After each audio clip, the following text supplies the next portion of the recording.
All rise. Honorable Jackson Kunde, Josiah. Thank you. You may be seated.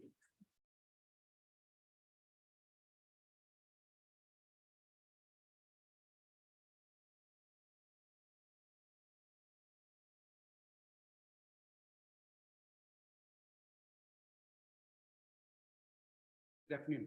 Afternoon, Your Honor. Can I get appearances, please, starting with the government?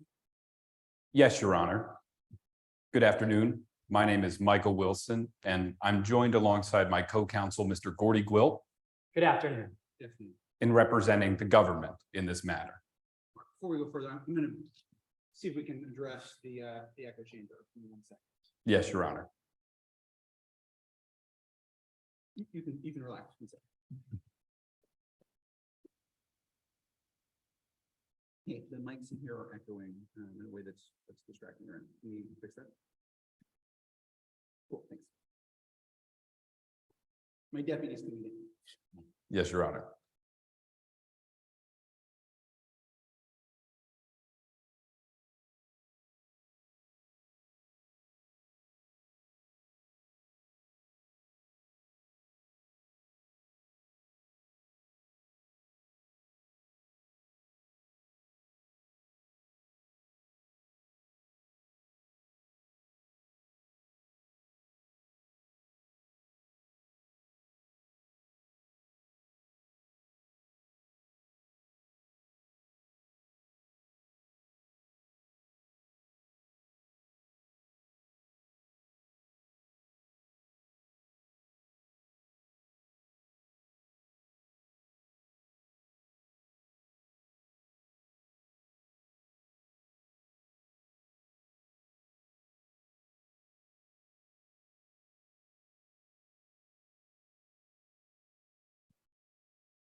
Tahj here.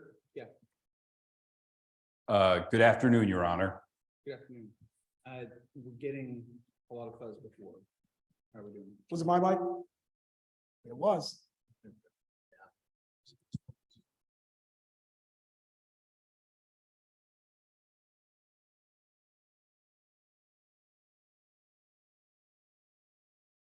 I don't think it's getting.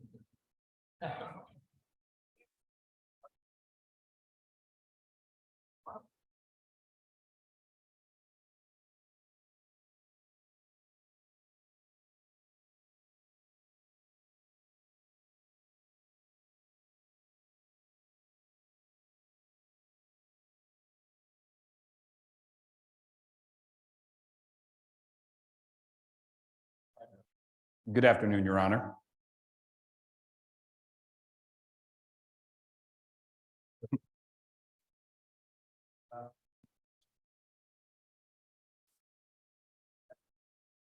So we're gonna do. So, hang on, sorry, all of this.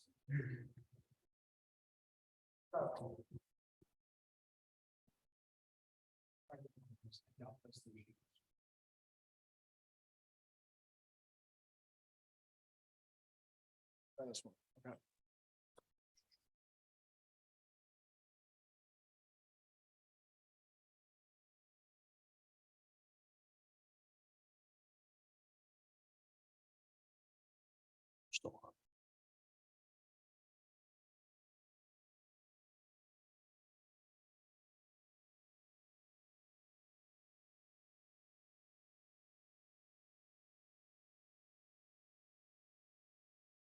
Good afternoon, Your Honor.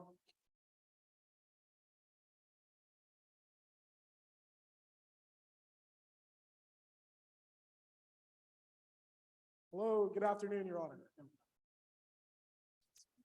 What? I don't know. That sounds good.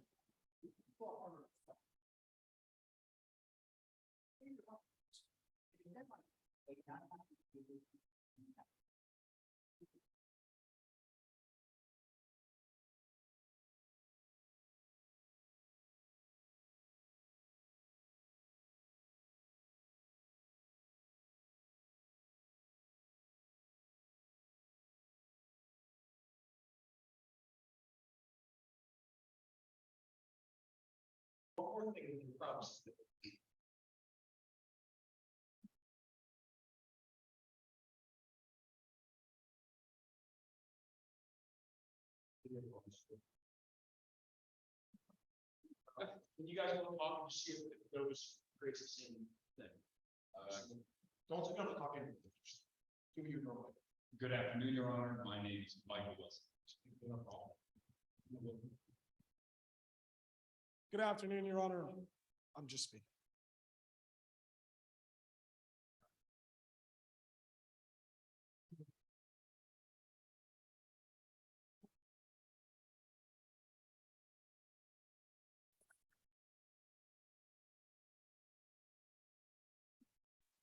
All right, counsel, why don't you begin again? You're making appearances on behalf of the government?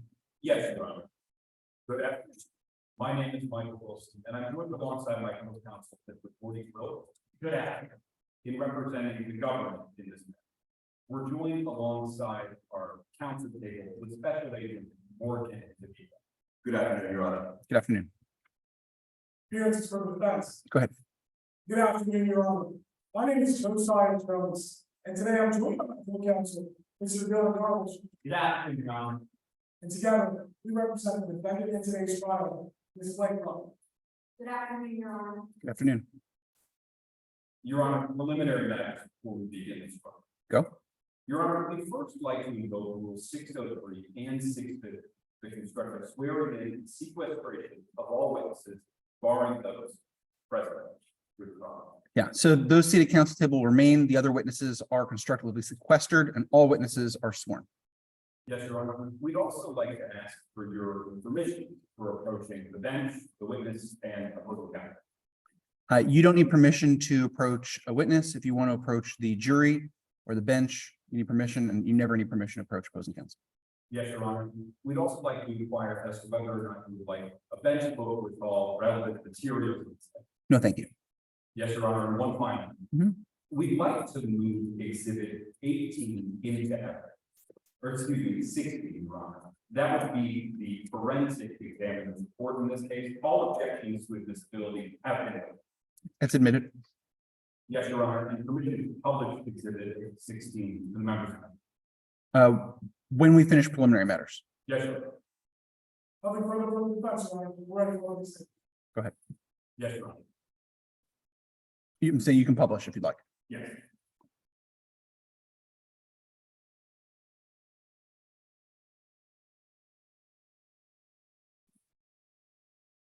Opening from the government, Your Honor. Proceed.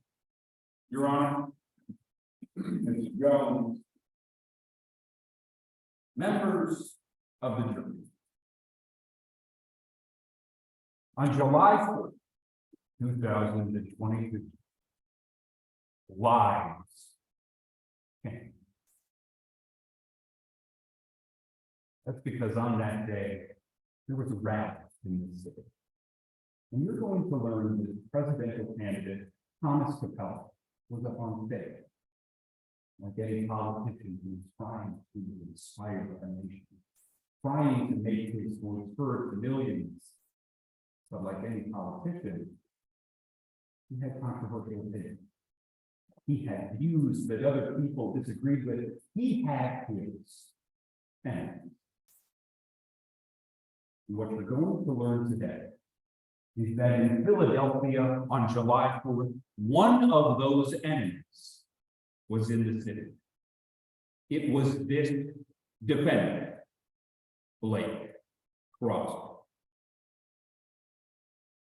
Members of the jury, you're going to learn that Miss Crosby didn't like Mr. Capello, that he viewed Mr. Capello as a threat, that he thought no one would be safe until he was taken.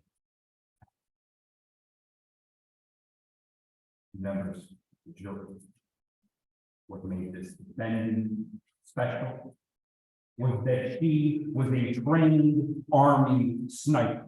So with both the motive and the means, she used Philadelphia for her opportunity. You're going to learn that on a nearby hotel from where Mr. Capello was speaking, a bullet was fired. It traveled 604 yards and struck Mr. Capello. You're going to learn that on the top of that hotel was a cigarette with the defendant's DNA and fingerprints. And you're going to learn that witnesses saw this defendant trying to get to the top of that hotel just an hour before Mr. Capello was killed. And members of the jury, it's because of this evidence, because of this defendant's actions that we are in court today. Because the government is charged the defendant with murder. And in doing so, we heard a word. But we have to prove to you the elements of murder. That the defendant killed Mr. Capello, and that she did so deliberately and intentionally. And we have to prove to you those elements beyond a reasonable doubt. Members of the jury, that's the highest burden in our legal system. It means when you go back through those doors, when all these proceedings are over, you can't have any other reasonable explanation for what happened. But that's not a burden we as the government stray away from, because of three key points that prove our case: the location, the skills, and the threats. Members of the jury, you will learn about the location when Special Agent Morgan DeVito takes the case. And he's going to tell you about that hotel the bullet was fired, the Sonesta Hotel. You're going to learn about the evidence that was recovered from that scene. A sniper bullet matching the one that struck Mr. Capello, and the cigarette butt with the defendant's signature all over it. And from that location, you're also going to learn from a hotel employee that the defendant was seen trying to get to the top of that roof just an hour before that bullet was fired. And you're going to learn about the skills necessary to fire that type of bullet when the defendant takes the stand. Remember, the truth have it on a good faith basis, that a defendant will get up on that stand and tell you about her training as an Army sniper. She's going to outline how she could shoot from distances 3 times that of the bullet fired about 4. Going to tell you she aced shot consistently further than that shot. And members of the jury, you're going to learn about the threat throughout this trial.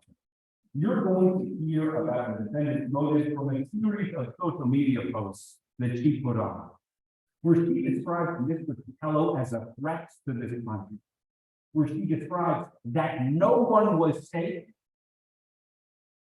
Well, he was still alive. Members of the jury, what happened on July 4th was exactly. Mr.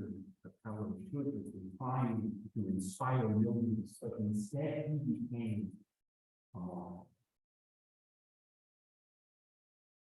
He never got to finish his speech in Philadelphia that day.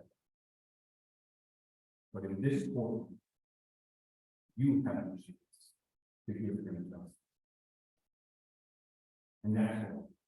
At the end of these proceedings, I'm going to come before you and ask you to find the defendant guilty.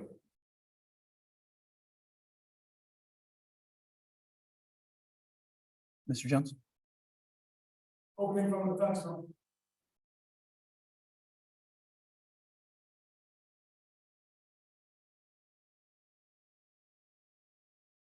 May it please call.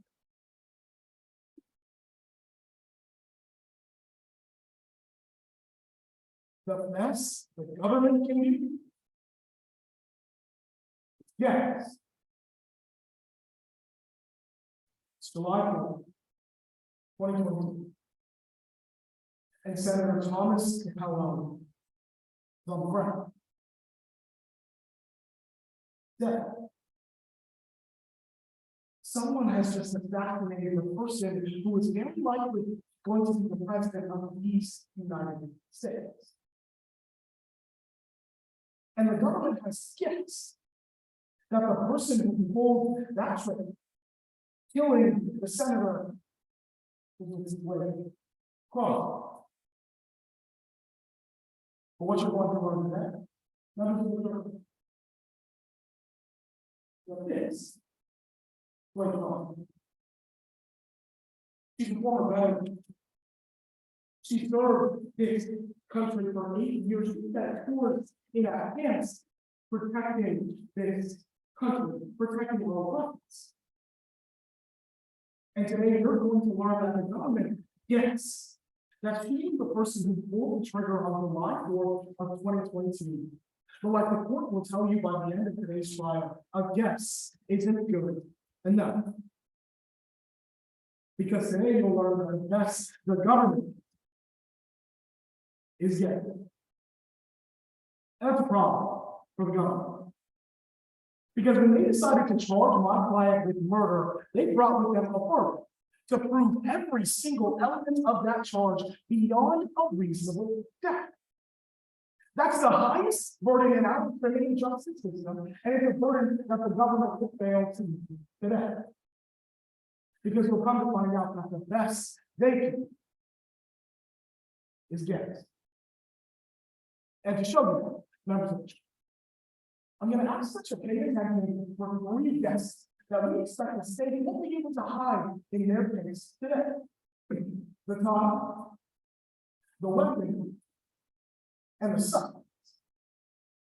So let's start with how the state, or the government, is going to ask you to guess about the time in regards to this assassination. Because everyone in this courtroom here knows that at some point, Blake Crosby was on the rooftop of the semester, where that's an assassination happened. And she's actually going to get up on that stage today, even though she has a constitutionally protected right not to test. She's going to take that stand and tell me that she was on that rooftop on July 4th, the day before the assassination occurred. But what the government won't be able to prove today is that at 1:45 p.m. on July 4th of 2022, she was anywhere near that rooftop. No photos, no surveillance, no eyewitnesses, no GPS. They're going to fail to prove the time. Then we're going to walk you through the second guess that the government will ask you to make today about the murder.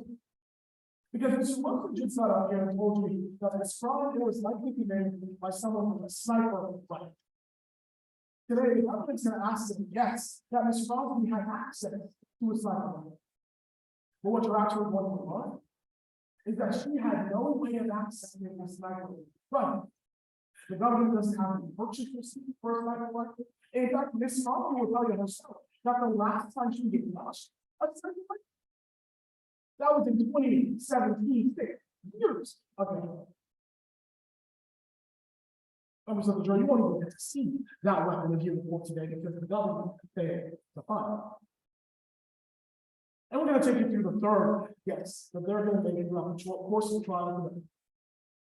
Choosing Blake Crosby as their prime subject.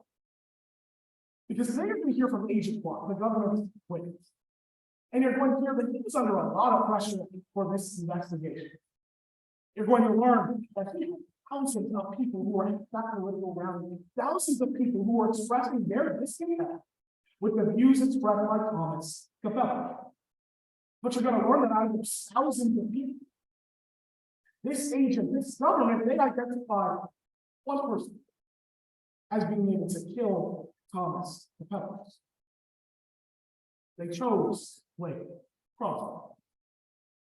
What you're going to learn is that those thousands of other protesters who didn't agree with Thomas Capella, they were sent detailed death threats, more death threats than their agents will be able to count throughout the first trial today.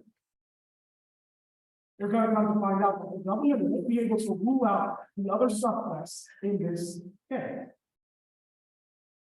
The time, the weapon, the other side.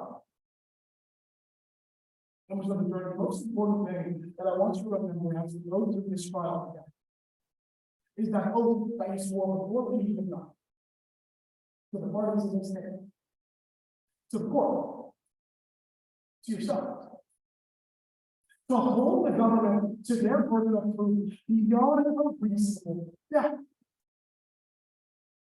Because if you do, we expect that you'll see that the best the government can do in this case is getting. That's why at the end of today's trial, I'll stand before you again, and I'll ask that you find Blake Crosby not guilty. Thank you for your time.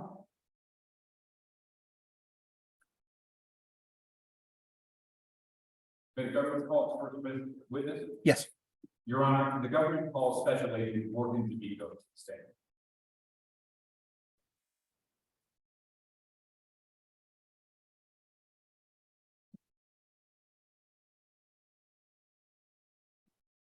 May I proceed? Yes. Good afternoon. Could you please introduce yourself to the members of the jury? Good afternoon. My name is Morgan DeVito. Can you tell us what you do for a living, Mr. DeVito? Well, sort of consider myself a black man and black. Work for the Secret Service. My job is to provide security detail for really important political figures like Senator Capella. Who was Senator Capella? Senator Capella was Senator of California. He was running for president at the time.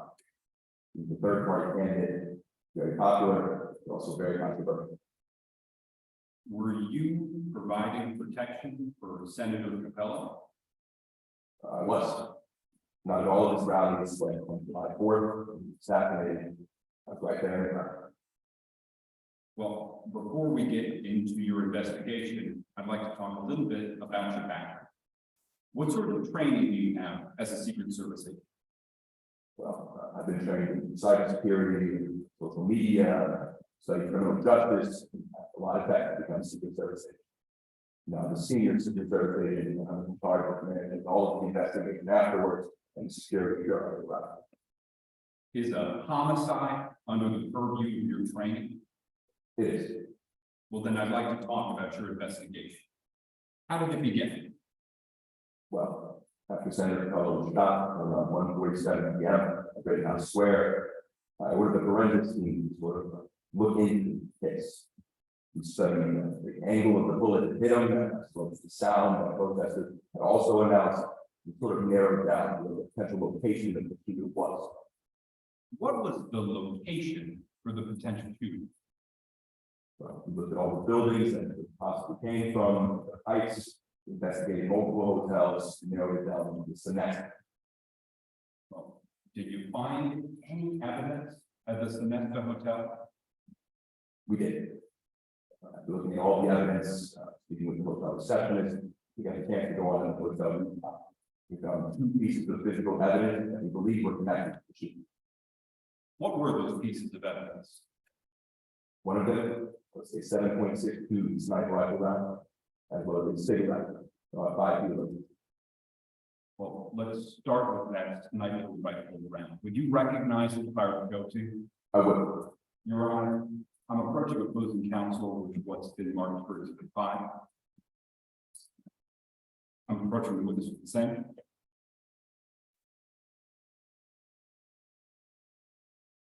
Special Agent, what have I just, This is that sniper rifle round found on the set of the hotel. does it appear to be altered in any way since you last saw it? No, sir. Your Honor, the government offers exhibit 5 into evidence. No, Judge. 5 is admitted. Special Agent, what was important about that sniper? Well, this particular round, blue NATO cartridge 7.62. The exact same kind of bullet that hit Senator Powell. Judge, that's a lack of foundation. Response, Your Honor? Yes. Your Honor, already in evidence is the foundation for that testimony, the forensic report from the SCI. There's one. Yes. Your Honor, this was testifying to information from that report, but at this point, he hasn't laid the foundation for that onto the record. So at this point, there's a danger for the members of the jury to take that as an expert opinion on the listening action in this case. There's misinformation. You can clarify, but the objection is overruled. Yes, Your Honor. You were telling us about the sniper bullet that you recovered from the roof. Yes, sir. Like I was saying, it's the exact same type of bullet that we found that hit Senator Powell. A blue NATO 7.62 round.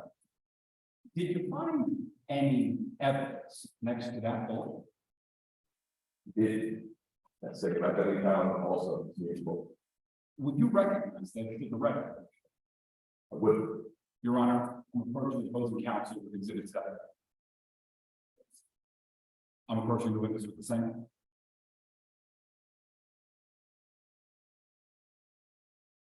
Special Agent, what have I just? This is a cigarette we located on top of the Senator rooftop. 5 feet within this bullet we found as well. And it appears to be a fair and accurate copy. It looks exactly the same. Your Honor, the government offers exhibit 7. No, Judge. 7 is admitted.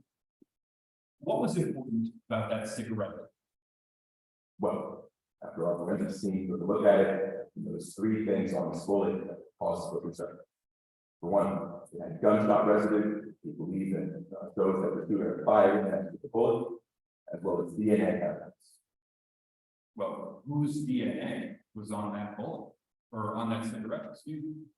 Well, we found DNA and saliva on this bullet as well, as well as fingerprints.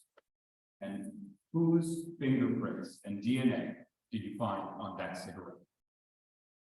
The DNA and fingerprints match directly to the defendant, Blake Crosby. Do you see Ms. Crosby in this room? She's sitting right over there, the edge of the table in the black box.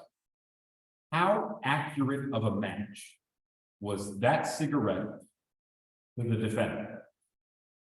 The saliva was a 1.6.2 billion match. The fingerprints, 16 point match. Very accurate. Now, did you ever find any evidence during your investigation that the defendant could shoot that type of bullet? We did. On July 7th, the FBI and Secret Service group collaborated on an interview with the defendant, where she admitted that she was a an armed forces sniper, 65. Did the defendant say how good she was as an armed forces sniper? Did. She actually did in 4 separate competitions where she won first place for money. Did the defendant say how accurate she was of a shot? She told us that while she was in the armed forces, she could consistently hit shots over 900 yards away. Special Agent, how far was the shot from the top of that hotel to the victim? 604 yards, sir. Now, did you investigate the defendant's background any further? We did. Part of our job as a Secret Service is into a motive. We interviewed the defendants as well as looking for social media. Well, did you find anything concerning when you were looking for a motive? We did.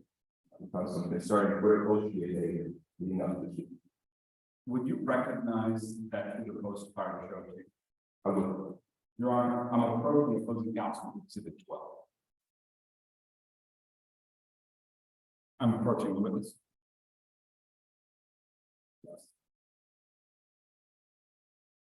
What have I just done? Post from Lake Crosby's good. Does it appear to be a fair and accurate copy of that social media post? It does. Your Honor, we offer exhibit 12. No, Judge. 12 is admitted. What did you find concerning about this witness?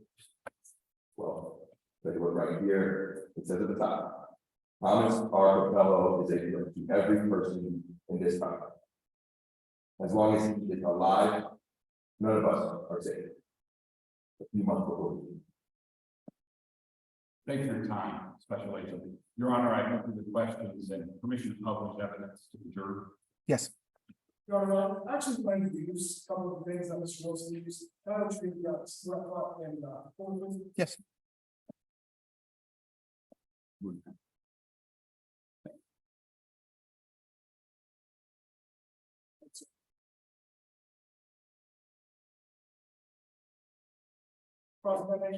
Yes.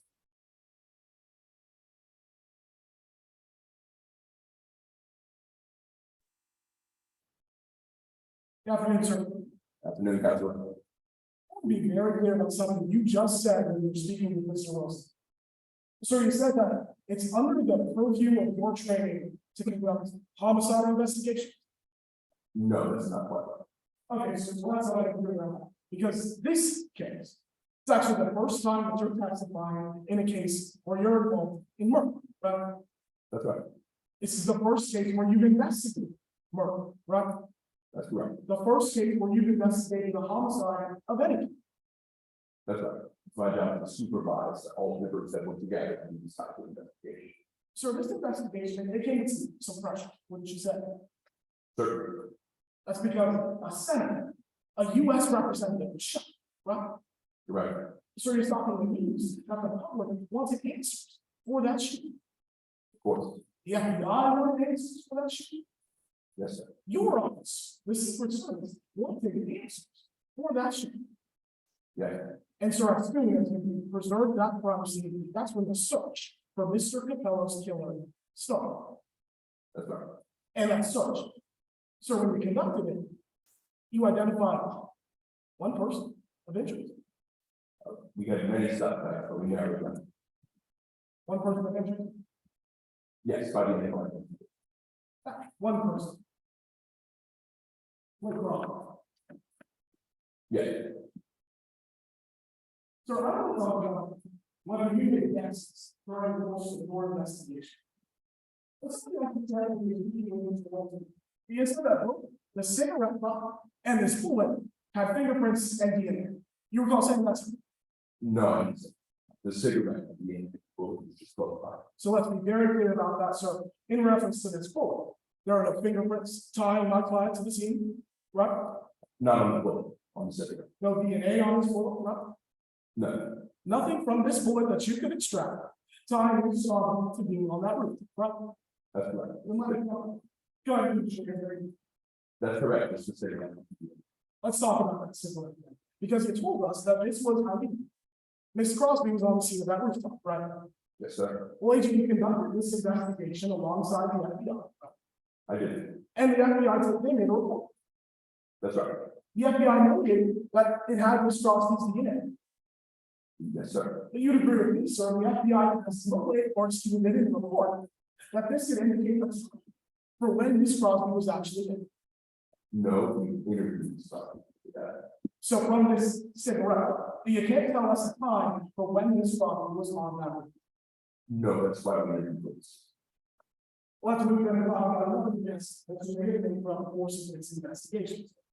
You were telling us how this crime, it's consistent with someone shooting the gun with a sniper rifle, right?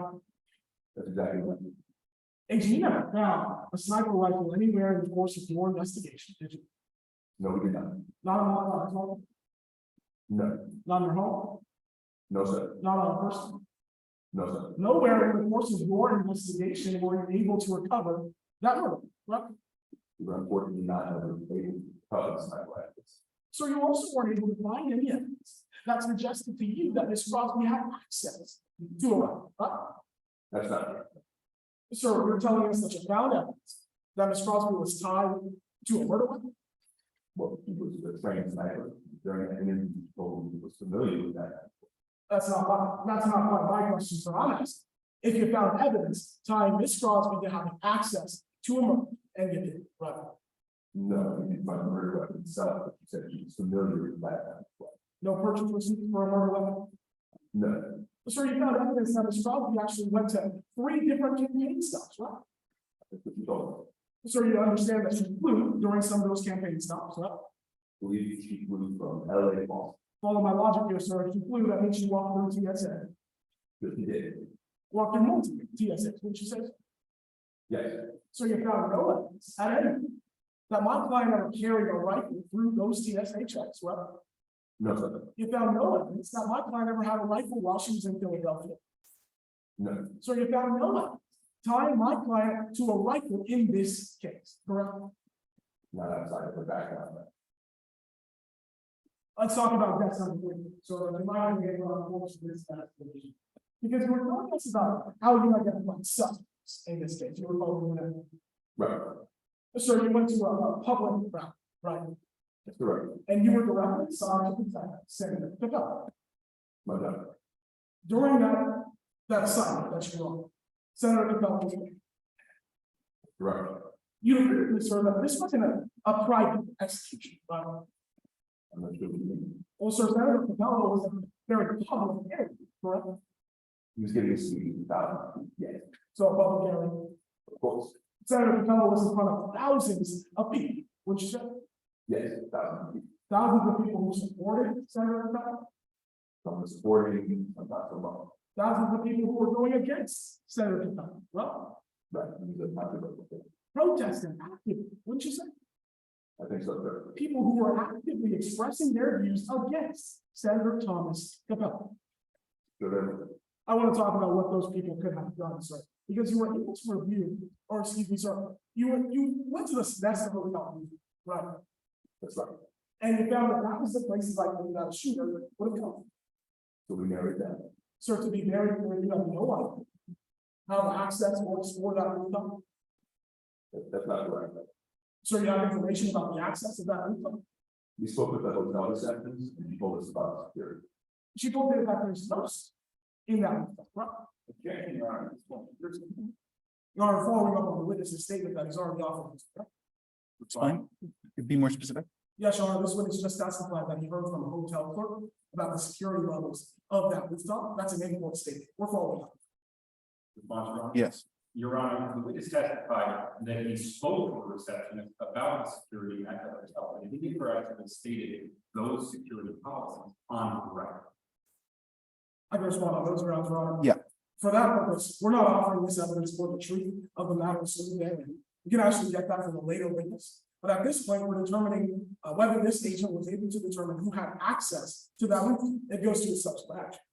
Response, Your Honor. Yes. Your Honor, it argues with the matter that it was accidental security and that anyone could pick up. You're using the Prosecution matter, and if you're going to bring it up on a later basis, then the hearsay shouldn't be brought on the record with this. Okay. I appreciate both arguments. I think that to the extent we're going to hear this from another witness anyway, there's not going to be any prejudice. So I'm going to permit it at this time. Yes, Your Honor. So I'll ask you that question one more time. When you were speaking with that eyewitness, you determined that the security doesn't exist, right? He stated that there was no key card access to the hotel. No key card needed to gain access to that rooftop. Yes, So as part of your investigation as well, to determine what Senator Capella's relationship was to the public, right? that's correct. And you did that by monitoring things like his mail, Yes, sir. online tweets, Yes, sir. you monitored the dark web, right, sir? Yes, And so what you found is that Senator Capella had a lot of people who were threatening him, right? yes, sir. It's a controversial thing. A controversial candidate who's receiving hate mail, Yes, sir. controversial candidate who's receiving death threats, Yes, a controversial candidate who was receiving more death threats than you can count, right? he said so. So you have no one who actually accessed the rooftop of that semester, correct? He said, I have no idea. Well, you have no surveillance, right? No, there was no surveillance camera. No photos, this is all on the internet, And we took pictures of that. no eyewitnesses, No, no street cams, no, no GPS, no, sir. nothing. Redirect. Yes.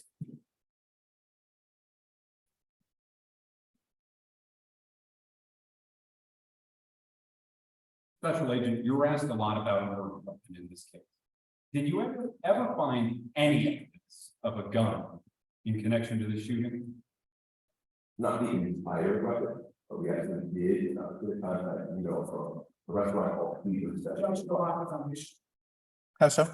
Your Honor, the question of also to the next, whether or not we found a connection to that gun. Your Honor, that is the piece that this witness is actually going to testify to was actually connected to the murder weapon that was used on the line in 2022. This witness had no thing that the piece of metal that he found was connected to a murder weapon that was attached to the weapon which is on 2022. Response, Your Honor? Yes. Your Honor, that was not my question. My question was whether or not he found any evidence of a gun in connection to his investigation into the shooting. But it's not trying to imply any substantial link. Okay, I haven't heard the entirety of the witness's answer. I think so far we're okay. Let's see where it goes, but I'm inclined to say that the testimony is permissible and you can take it up on recross if you think there's something unclear. Judge, Your Honor, Go ahead. You weren't allowed to finish your answer. You were telling us about any gun evidence you did find. Yes, sir, as a part of our investigation, we ended up receiving a tip from a restaurant called Please.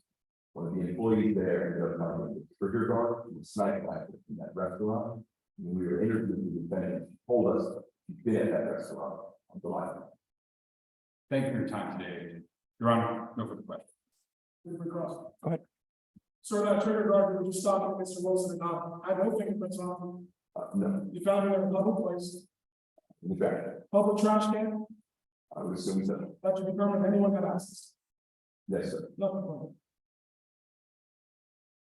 Your Honor, we just asked that Special Agent Rico be excused. You can step down.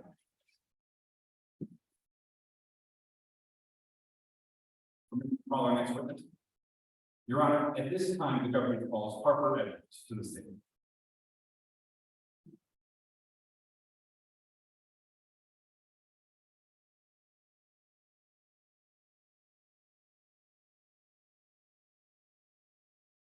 May I proceed? Yes. Good afternoon. Could you please introduce yourself to the members of the jury? Hello, my name is Arthur Edwards. Can you tell us a bit about yourself, Mr. Edwards? Sure, I'm an employee at the Semester Hotel. I'm a clerk there, and I quite enjoy it. Sir, were you working at the Sonesta Hotel on July 4th, 2022? I was there like I always am. Well, I'd like to talk about that day. Can you tell us, how did July 4th, 2022 get started? Well, I rubbed my eyes, climbed out of bed, I got to my car, the station wagon, and I got to work. Well, what did you do when you arrived? I checked in, started checking guests in, wiped down my desk. Did you do anything during work hours on the roof of the Sonesta Hotel? Sure. Around 12:30 that day, I went up to the roof for a smoke. My mother always said, that's a nasty one. But to her, I say, it's not the worst thing it seems I could have done on the roof that day. Well, Mr. Edwards, what happened after you took that smoke? Well, I put out the cigarettes. I remember walking down the stairs, I saw something. Well, Mr. Edwards, you say you saw someone.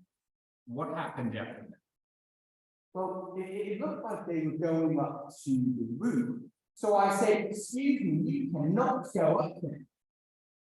Well, what time was this interaction? 12:45. After I told her not to go up there, she went out to the 25th floor and into some sort of room. Did you see what room this individual went into? I didn't see this specific room. I just know it was on the 25th. Well, what happened after you saw that individual trying to get to the? There was a shoot. I remember I was watching the news and I heard that. I was quite shocked. So I called the FBI. Oh, I called the tip line and said I might have some information. What happened after you called the FBI saying you might have information? I felt really rusty and I felt like quite the star. They were asking me questions, see if I could identify this person, and they showed me the pictures. Would you recognize the pictures if I were showing you? Sure. Your Honor, I'm approaching the closing counsel with exhibit 15, excuse me. I'm approaching the witness with the same.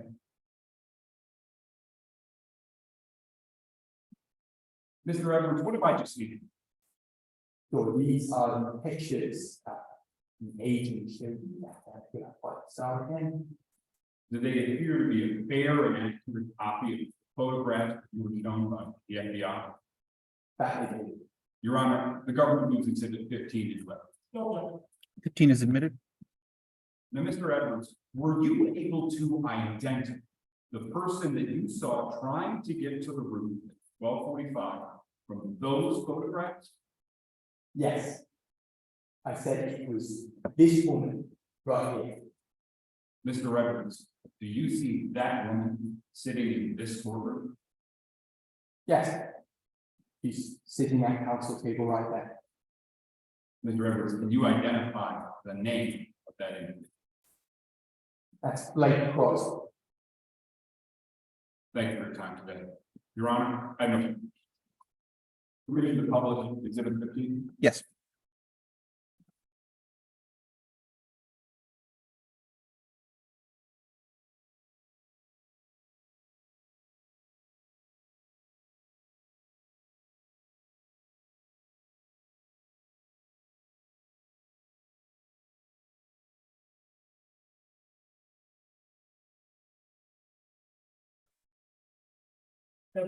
Yes. Good afternoon, sir. But, Just want to talk to you a little bit about the testimony you just gave in connection to this case. sure. So you just finished telling us that you saw Blake Cross on that rooftop, right? No, not on the rooftop, climbing up to the rooftop before I took the note. So that's clear that you didn't see her on.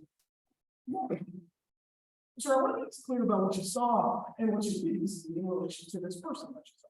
All right. Because this person, they were wearing all black. Right? Yes. Looks like she's wearing all that again, got a minimal wardrobe. They were wearing a baseball cap. Yes, This person that you saw, you had a very brief interaction, correct?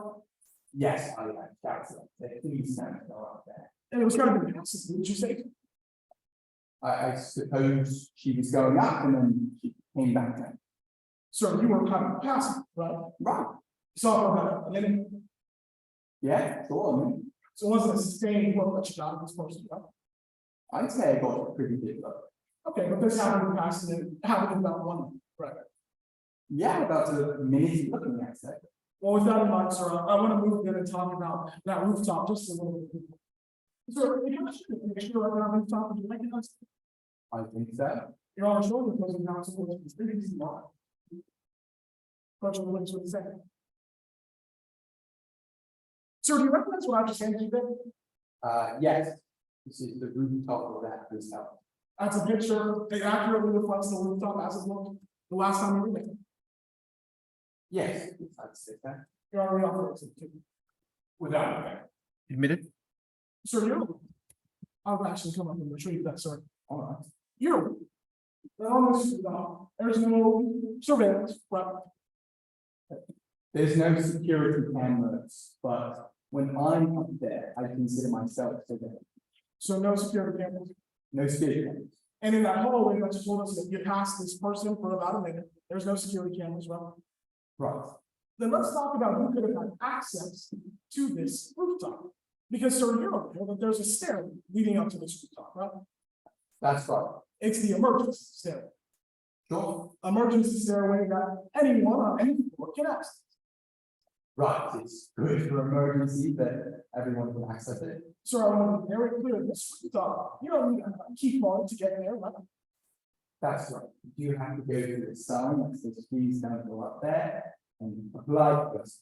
Sir, you would say you don't even have to, at the Semester Hotel, or be staying at the Semester Hotel to get access to this route, would you? Probably not, so get into the building. No physical key? No, no, it's- All right, no further questions.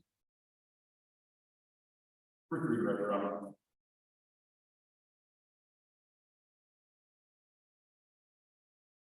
You were asked about that identification you made with that. How sure are you that you saw a late crossing trying to get to the roof? it's no guess. I'm 100% certain. Thank you for your time today. Your Honor, no further questions. No recross the limits, Your Honor. The witness may step down.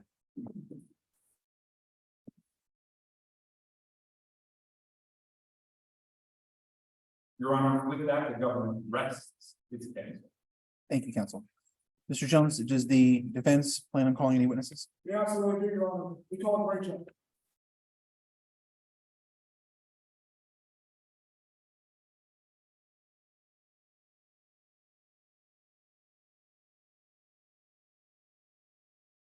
May I proceed? Yes. Good afternoon, ma'am. Good afternoon. Would you please introduce yourself to the members of the jury? Sure, my name is Rachel. What do you do for a living, Ms. Joe? I sell collectibles online, moving from books to Russian dolls and building on the pro. How do you become involved in the matters of today's case? I was at a protest that was taking place on July 4th, president on the news channel. We're gonna get to that protest in just a moment. But I first want to talk about how familiar you are with my father. Ma'am, have you ever met Mrs. Ray Carl? I have had a conversation with him. When was the first? First time was June 3rd of 2022, it was 3 days before the rally was over. You said June, do you mean July? July 1st. July 1st, ma'am. At that time, how long would you say you were speaking with my father? But so speak at long. For 10 minutes, did you get a face-to-face interaction with her? Absolutely, yes, Would you say you were able to recognize her features? definitely. Would you say you'd be able to recognize her if you saw her again? Yes, I mean, Ms. Judd, do you see Blake Crosby here in the courtroom today? yes, sir, she's sitting right over there in the black top. Your Honor, may the record reflect this witness is just accurately identified Ms. Crosby. No objection. Yes. Ma'am, with that, I want to talk a little bit more about Senator Thomas Capello. Ma'am, were you aware of his stances on those? Yes, I pretty much disagreed with everything you had to say, which is why I was protesting the event. Anything in specific in regards to the military? Yes, he was not pro-military, and a lot of that has had a lot of difference as well. You mentioned that you went to a couple of campaign stops that Mr. Capello had. How many did you go to? I went to just about all of them. I was planning to go to all of them in July. I stopped electing. While you were there, did you see protests? Yes, a lot of protesters. I was one of them. Were there people expressing views contrary to Thomas Capello? Definitely, yes. How many would you say at each event? There were a good many of us, there were thousands of people at every event, and a lot of them were protesters. Did you ever hear any threats, maybe Senator Thomas Capello?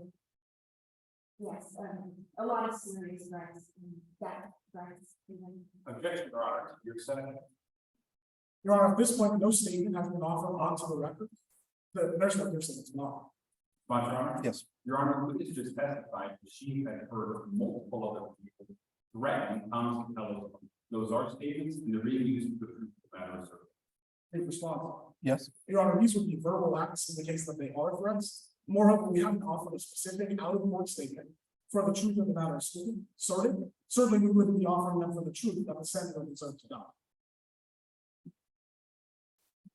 I'd ask the government, what is your argument about why these constitute statements that are asserting something and that they're asserting something for the truth? Your Honor, they're statements because they're asserting the truth value that Thomas Capello deserved to die. Now, they're using this for the truth of the matter asserted because they're trying to imply that there were other individuals with the same motive as the defendant. As such, they are statements being used to prove the matter. The objection's overruled. Yes, Your Honor. Ma'am, you were answering about whether you regrets to Senator Thomas Capello helping. Yes, a lot of protesters were making very serious threats against Senator Burnett. Then let's move and talk about July 4th and whether the government has a guess about the location of this phone. Ma'am, on July 4th, where were you? I was here in Philadelphia, downtown at Rittenhouse Square. Ma'am, did you ever see Miss Crosby while you were at Rittenhouse Square? I did, actually. Around what time blocks would you say that you saw Miss Crosby? I was in the afternoon, I was between 10 and well, before the shooting, because it was 10 and the shooting. Between 10 and 1:45, does that sound right? Yeah, it was before I knew. Ma'am, how certain are you that you saw Blake Crosby in the crowd from 10 to 1:40? Definitely saw him, 100%. Thank you for your testimony, ma'am. Your Honor, I have everything. Cross-examination, Your Honor.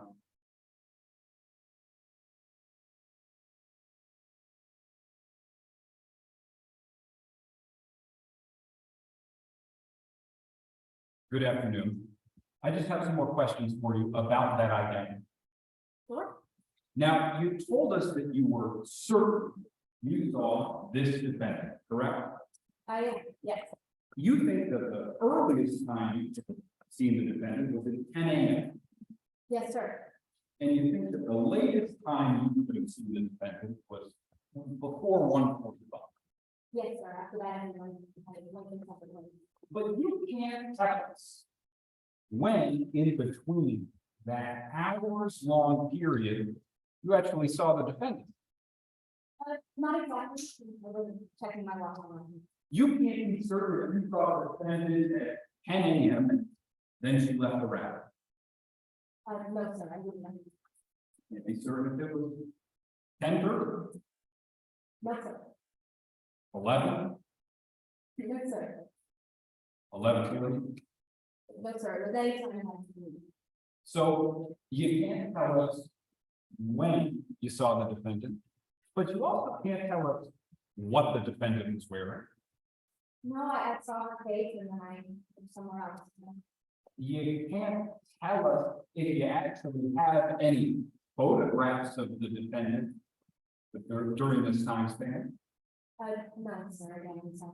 You can't tell us if anyone else saw the defendant for that time period. I didn't check with him.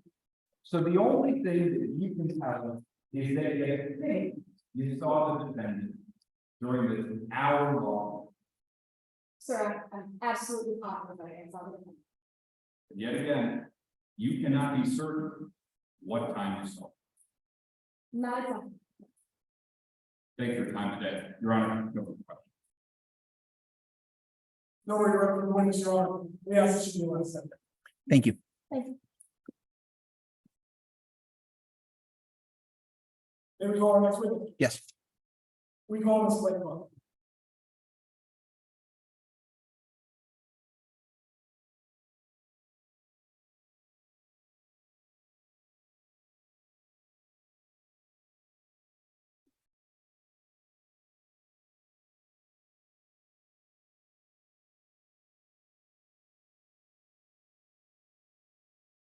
May we proceed? Yes. Good afternoon. Good afternoon, sir. Would you please introduce yourself to the members of the jury? Hello, everyone. My name is Blake Crosby. Ms. Crosby, you've been here all throughout the while, hearing the allegations from Mr. Wilson and the government, and I want to give you a chance to respond to those allegations. Head on. Ma'am, did you carry a sniper rifle up to the rooftop of the Sonesta Hotel? No, sir, I did not. Did you kill Senator Thomas Capello? No, I did not. Is that enough? I want to give the members of the jury a chance to get to know you. Could you tell me where you're from? I'm from Athens, Georgia, born and raised there on the family, so we're there. You ever served in our military, ma'am? Yes, sir. Got out of high school, I joined the military. I'm sure you can tell from my stature, I wasn't on the front lines, but I was a sniper. How long did you serve? 8 years, sir. Any tours? I toured in Afghanistan. And I want to take a step back and talk about July 4th of 2022. Could you tell us how that morning started out? Yes, sir. I was in Philadelphia, staying in the semester hotel. And I went for my morning run, had some breakfast, and then we were headed to the rally that I was in Philadelphia for. You headed to the rally. Around what time would you say that you got to that rally? 1 p.m. sir. Ma'am, do you recall what happened, or excuse me, do you recall seeing Senator Thomas Capella on that day? I did. That was the senator's rally I was there for. I was there to protest the rally. Did you see what happened to you?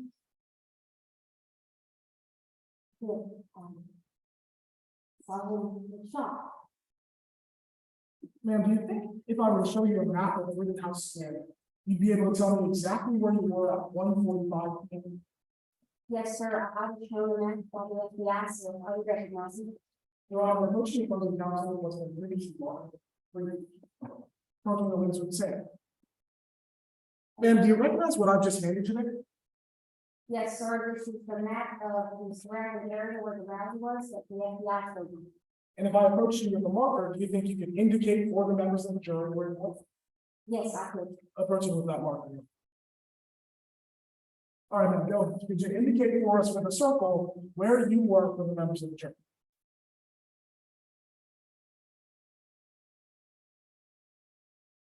This black circle right here to the right of Rittenhouse Square, that's where I was standing on. Saw the shot. Like the record was like this witness has circled the area surrounding the park restaurant on the table. Can I see it? Can you just hold it up, please? Thank you. So ma'am, could you have been at the rooftop of the Sonesta Hotel at 1:45 p.m.? No, sir, I was nowhere near the hotel at that time.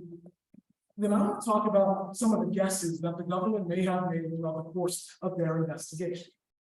Did you hear Ms. Judd testify just a moment ago? I did. Ma'am, did you hear her talking about that window of time she believes she saw, 10 a.m. to 1:45? Yes, I heard that. Does it sound like an accurate window for the time that you were out and about? Yes, sir. I got to the area at 1 p.m. and I was there until the senator got shot at 1:45. Let's move right to that second potential guess then. Have you heard them playing well, most responsible for this crime was a sniper rifle? Yes, sir. Ma'am, I want to be clear, do you have experience with sniper rifle?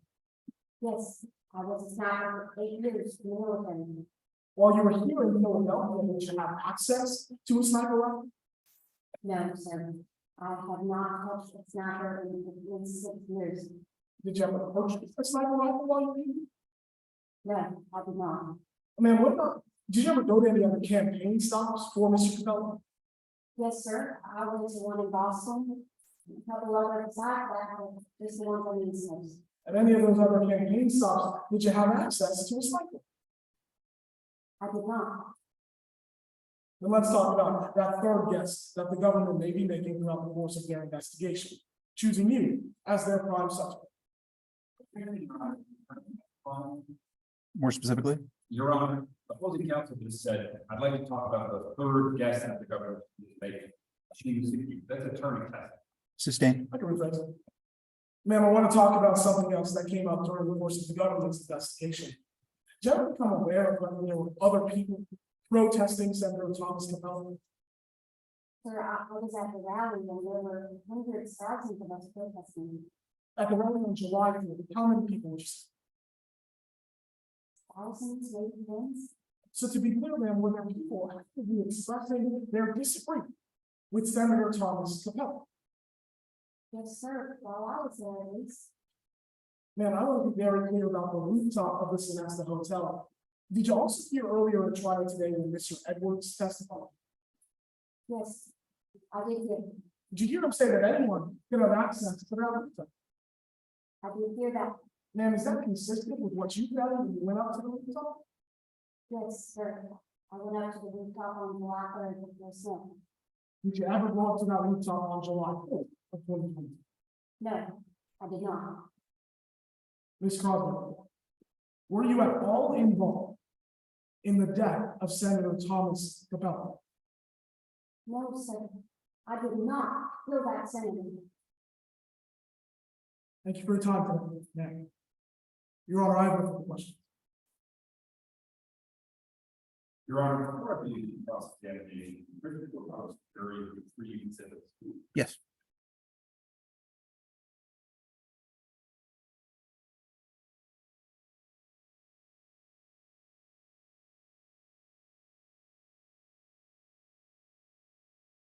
You have the bullet in front of you, ma'am. No, sir, I did not.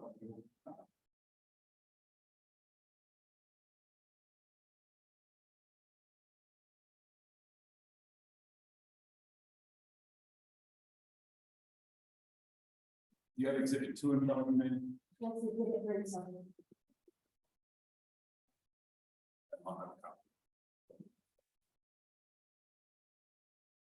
May I proceed, Your Honor? Yes. Ms. Crosby, I'd like to talk about your skills as an Army sniper. Yes, sir. Now, you were in the Army for 8 years, That's right. and for all 8 of those years, you served as a sniper, correct? Yes, sir. I was a sniper for all 8 years. And you were quite a decorated sniper at that, weren't you? I appreciate that, sir. I guess you could say that. Well, you won multiple competitions demonstrating your act. I think. And you actually hold the U.S. Armed Forces record for a bullseye, correct? That's correct, sir. Oh, that bullseye, it wasn't just dead. 600 yards, right? No, sir, it wasn't. It wasn't just dead.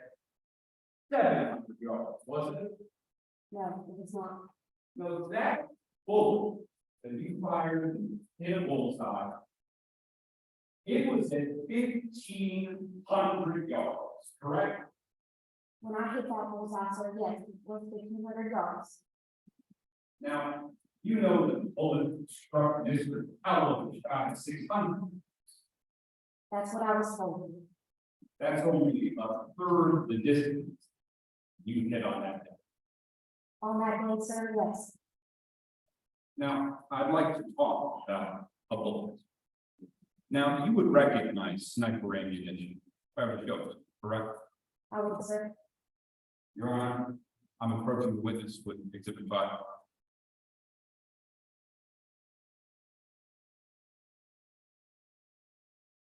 That right there is a sniper round.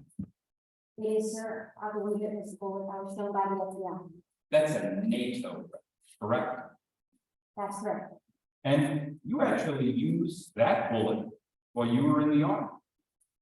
Yes, this is the type of bullet we use. So for all 8 years, you used that one. During my time in the military, sir, yes. When you hit that target 1,500 yards away, you used that round.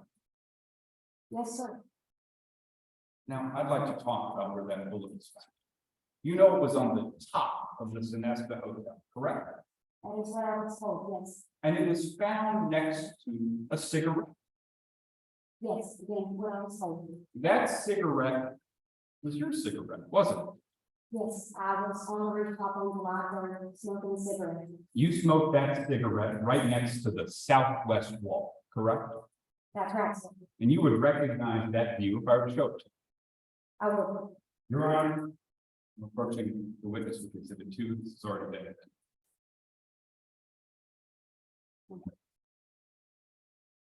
That is the southwest wall of the Sonesta Hotel, correct?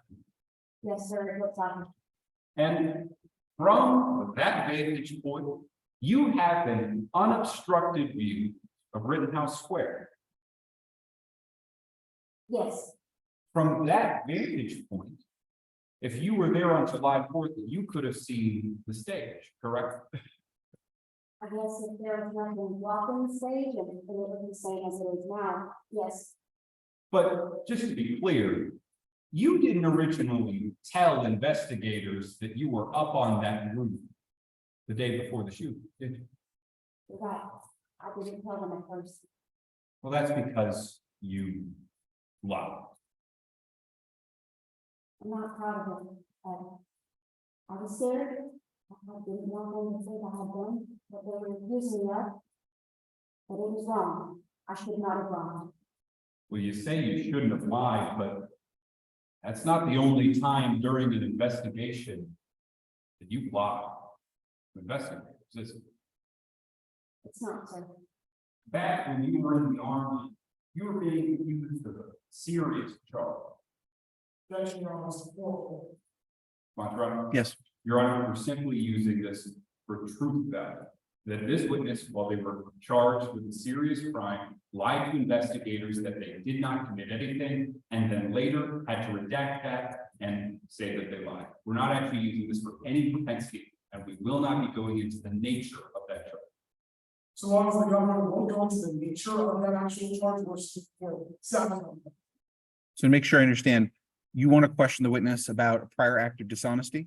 Yes, And as long as it sticks to the prior act of dishonesty, there's no objection from the defense. That's correct, Your Honor. And there's nothing for me to rule on. Go ahead. yes, Your Honor. You were being accused of a serious charge, Yes, sir. During my time in the military. and you gave a sworn statement to investigators. I did, sir. You swore to tell the truth in that statement, I did. and you swore that you didn't do anything wrong. I did. And Miss Crosby, you lied. Yes, sir. It was a stupid mistake. I should not have done it. Well, you say that it was a stupid mistake, that you shouldn't have lied, but you lied to hotel employees, didn't you? Sir, I'm not sure what you mean. Well, when you checked into your room on July 3rd, you didn't give them Blake Crosby as Sir, I wouldn't call that a lie. I typically when I'm checking the hotel privacy purposes, give a different name. well. Your name is Blake Crosby, correct? Yes, that is my legal name. You told them you were Patrick Penny. That is the name I give when I'm checking the hotels. You didn't want the hotel staff to know your real name. No, sir, that's what I do when I stay at hotels. It's for privacy purposes. Ms. Crosby, you lied to hotel employees to obscure your identity. I guess if you want to call it a lie. Sure. You did that one day before Thomas Capella was killed. It was when I checked in on July 3rd. Your Honor, I have no permission to republish evidence. That's fine. Your Honor, Yes. Wait until the jury has the evidence. You can go ahead, Mr. Jones.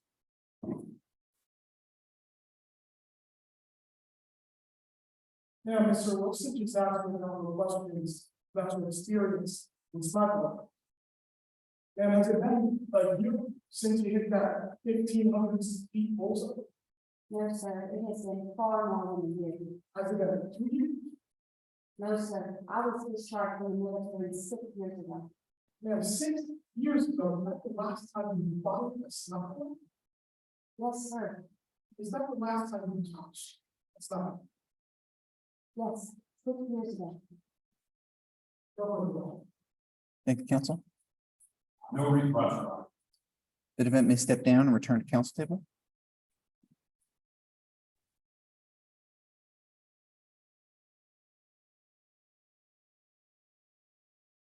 At this point, Your Honor, we rest our case in chief and we're ready to proceed with closing.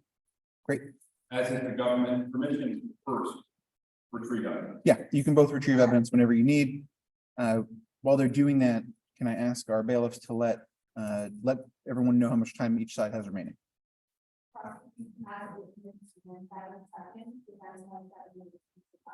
Thank you.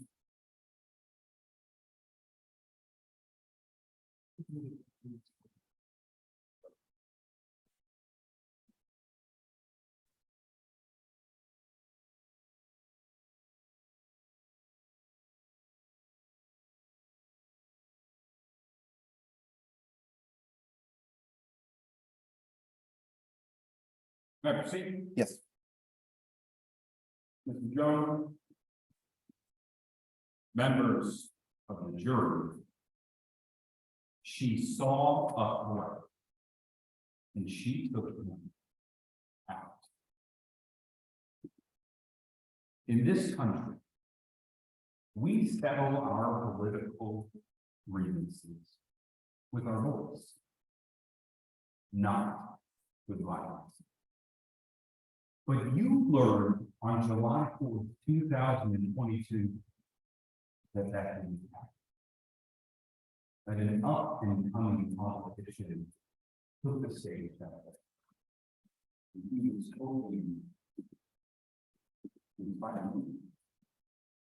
He was hoping to give a speech that would get him into the president. You heard about that day. Things turned different. Because it wasn't meant in his opening remarks that a bullet from straight to building.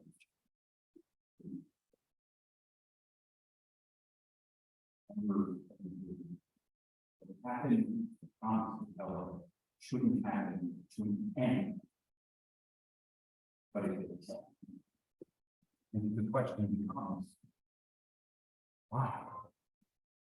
When you learn your case, because this defendant didn't view Mr. Capello as a politician, he viewed him as a threat, as an individual who was so threatened that while he was alive, no one in the country was safe. And so what did she do? Well, she used her skills as a U.S. Army sniper who could hit distances greater than almost anything. She found a location in the Sonesta Hotel, which had a perfect vantage on Rittenhouse Square. And she fired a bullet that matched the one investigators found. Members of the jury, it's because of this defendant's actions, it's because of the violence that she inflicted on this city that we are charging her with murder. And in doing so, the government has incurred a burden. We have to prove to you the elements of murder. That the defendant killed Mr. Capello and that she did so deliberately and intentionally. And we have to prove to you those two elements beyond a reasonable doubt. Members of the jury, that means in a moment when you go back through those courses to deliberate, you cannot have any other reasonable explanation. We have met that burden today because of those three pieces of evidence: the location, the threats, and the skills.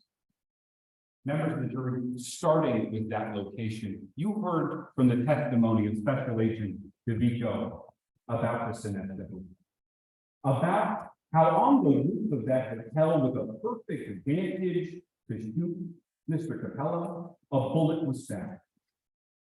But it wasn't the only piece of evidence that the FBI Service discovered.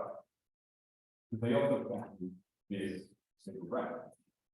And members of the jury, it matched the defendant almost perfectly. 1 in 6 billion. The members of the jury, the defense is trying to tell you that we as the government are making a guess. But 1 in 6 billion isn't a guess.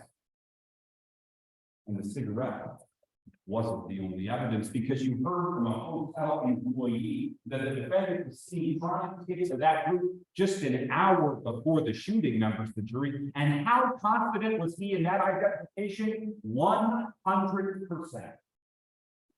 Those aren't guessing. Those are facts. And it was up on that vantage that you heard pull the trigger. And she tried to get off of that roof. She fled the city. She didn't tell hotel employees her name because she didn't want them to know what she had done. But we found out. We found out because of her threats. Because on social media, the defendant had given the motive that she viewed Mr. Capello as a threat to this country, a threat so large that no one was while he was alive. Members of the jury, you don't have to guess what the defendant wanted or intended to do because she told you herself that no one would say it while he was still alive. So she saw that threat and she took him out with her skills, with her army training, with her sniper background. She used the same bullet. And she told the truth. Members of the jury, in a couple moments, the defendant is going to come before you and they're going to tell you that these were guesses, that we don't have a murder weapon, and we'll be the first to admit it. But the case isn't perfect. But you heard from investigator and special agent DeVito that he investigated hundreds of other stuff, that he looked into the other possibilities, and the only person who came back as a match for this crime was this defendant. And that's why, when you go back to deliberate, the law requires you find her guilty.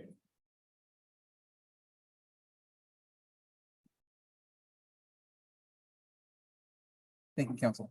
Mr. Jones, you can close.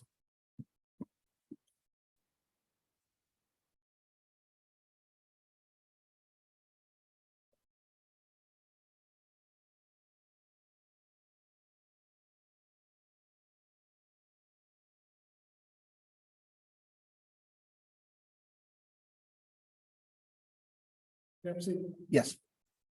May I please call? The best the government is yes. Members of the jury, I've been sitting here all the time, and Mr. Rush, I've been making some notes about some quotes that we've heard throughout the course. And I want to draw your attention back to something that the agent said when he was being cross-examined. When I asked him about 3 different pieces of evidence, there was nothing that ties this property to the scene of the crime. And it's not just some of the numbers. Today you learned that they are guessing that you have access to a murder, that they are guessing that at 1:45 p.m. she was on the rooftop of that hotel, and that they are guessing that none of the thousands of other people who were there expressing their disagreement, their hatred for Tom, could have walked up to that rooftop and pulled that trigger. But what you learn is that a guess is not good enough. Because like the judges want to tell you, when the government chose to charge my client as murder, they took on a burden to prove that charge and every single one of its elements beyond a reasonable doubt. For this case, that means they have to show the identity and they have to show the intent. Members of the jury, they failed on both of them. Because what you'll learn was the best that they can do. Yes. How do you? Because today we watch through the brilliance in the government's that they were not starting with the because all throughout trial, Mr. Wilson has been blocking the cigarette violation. Members of the jury, I'll ask you, what am I doing? Because it's not much. He told you that there's a 1 in 6.2 billion match that this was the defendants were not contested. She told them her was being on that on July 4th, 2022. He's distracting you from the question they actually have to answer. Who was on that at 1:45 p.m.? Because this cigarette, like their agent told you, doesn't give you that information. The FBI report reporting the text of the cigarette doesn't give you that information. They have proven that the person who was on that roof at 1.5 feet was this defendant, the spot. They failed to prove the crime. The second case, they failed to prove to you that Ms. Crosby had access to a murder. Because you heard throughout trial today that the last time she even touched a sniper was 6 years ago. There's been no evidence in the story, but there are rights in this country, some of the story for 8 years. And blaming her for her experience protecting us. Members of the jury, only because she had experience using a sniper rifle in the military. That doesn't mean she's connected to a murder. Because I asked their investigator, where is that element? I don't know. I asked that investigator what happened to the backstabbing. Oh, it was done in public, in the daylight, in the trash can, in public, that anyone can ask. Members of the jury, they failed to prove that there's a murder connected to my club. And therefore, that there were no other suspects in his book. Mr. Wolfen just got up here and told you that the only person who could have done this was Ms. Crosby. Exactly, so that was the truth. But you learned today was that every investigator was under a lot of pressure to get this done and get it done. You heard that the public wanted answers. The FBI, the Secret Service, everyone wants to know who killed Senator Thomas Capella. And you heard what this investigator did. He latched on to one suspect, one person that thought of it. Here's the problem. This was a public execution. This wasn't something that happened in private. Senator Thomas Capella was murdered in front of thousands of people. Thousands of people who you heard had sent an email. Thousands of people who you heard sent him death threats. Thousands of people who you heard hated everything that man stood for. But they chose wait. Wrong. It's not reasonable to do so because you heard who had access to the rooftop of that Semester hotel. Anyway, when Mr. Edwards was on the stand today, he told you that any person, not someone who lives at the Semester hotel, could have walked into that hotel, climbed up the emergency stairwell, and had access to that room. You learned that there was no key card access, no physical key necessary, nothing stopping any of those people who sent email to Senator's family from going into that room and killing the Senate. They haven't proven that she was the only suspect in this case. They haven't proven that she was the suspect who committed this crime. Today, the government's burden is proof beyond hope is death. It's a high burden for police. I'd like to remind you of something called the presumption of innocence. Because when you start to walk, those who are sat in this chair, in this moment, you all the way through more deliberations in the trial today, she is presumed innocent. So when the government provides for guess about the time that she was at that rooftop, presumption innocent. When the government gives you a guess about the murder weapon in this case, presumption innocent. When the government can't tell you whether other suspects were on that rooftop at 1:45 p.m., presumption innocent. Members of the jury, problem is not good enough when someone's life is at stake. It is hard for me to stand up here and tell you that I don't know who killed Senator Thomas Capella. It's natural to want that answer. And it's natural to want someone to blame for his death. But what the government does in this is yes, at every step of it. Yes, that Ms. Crosby is the person who is responsible for pulling that over. And yes is not good enough. That's why I urge you to return the burden that is consistent with the fact and that the law demands in this state. Not guilty. Because all the government can do. Yeah. Thank you for your time. Thank you, Mr. Jones. Mr. Wilson, would you like to give a rebuttal? Yes, Your Honor. How much time remains? 1 minute.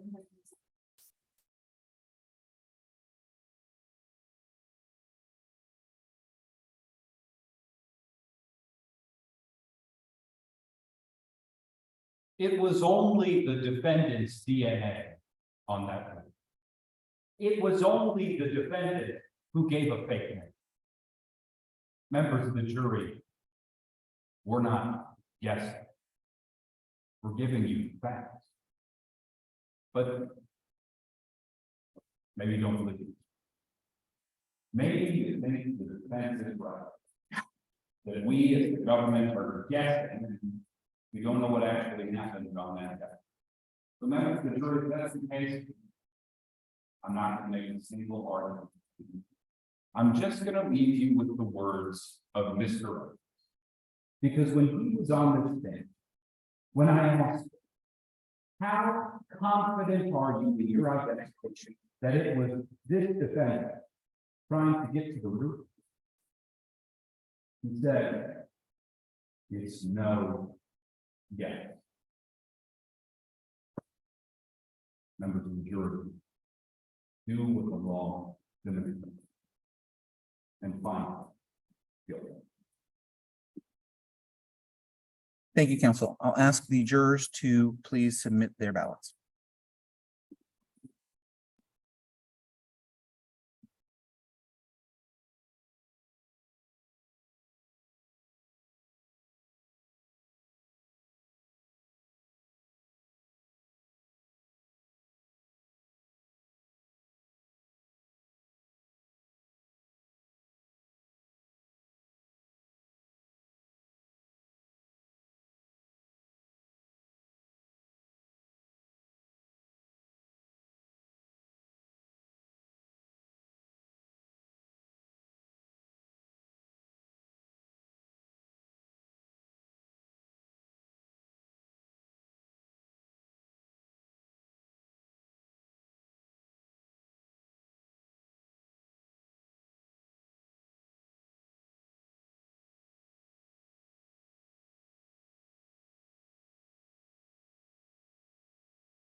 Okay, we have all of the ballots. Let's start by giving our competitors a round of applause.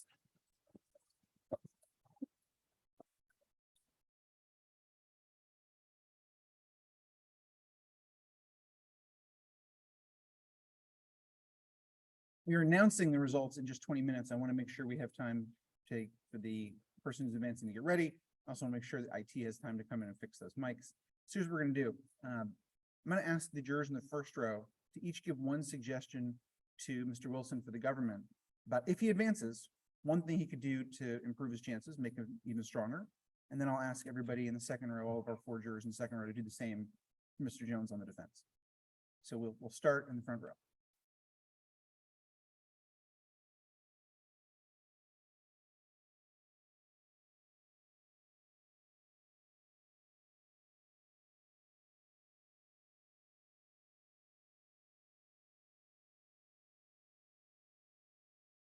So I'll stop it. We're just going to have the first row do just go. That's okay.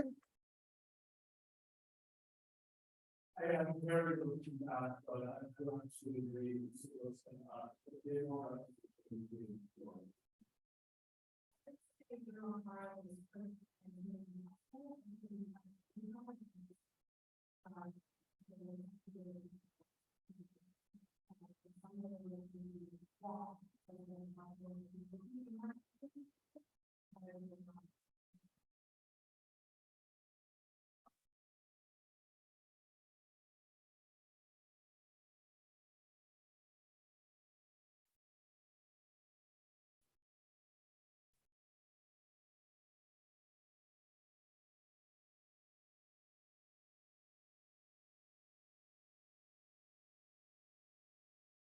Thank you. So, Mr. Jones, I would like to appreciate that a little bit more and try to connect dots with you. I thought you had a really good point with crossing the island, but there is no forensic evidence on that, record. So why is that with the jury not going to the file? You have to load that around in the gun. You're going to get to there's no reason to know. It would not be there, that's what they do. Connect those dots, and do that. I would agree with that, and especially not having regards to the thing which I'm not. The other thing I would say would be. I know I'm going to call, I like the way it was.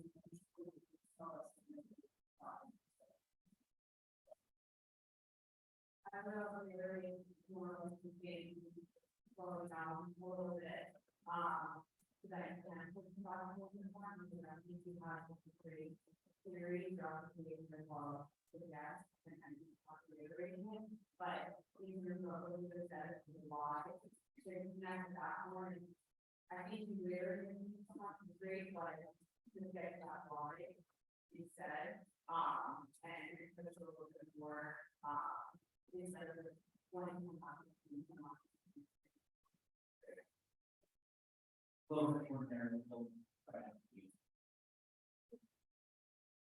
Can we give our judges a round of applause?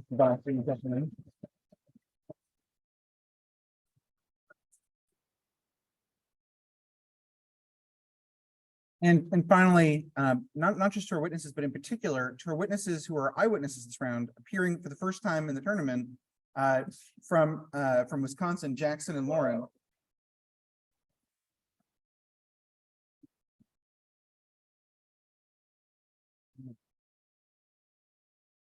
All right, so I'm going to encourage our competitors to get even more feedback from the judge. I'll let you do that informally. We will be doing announcements in 17 minutes.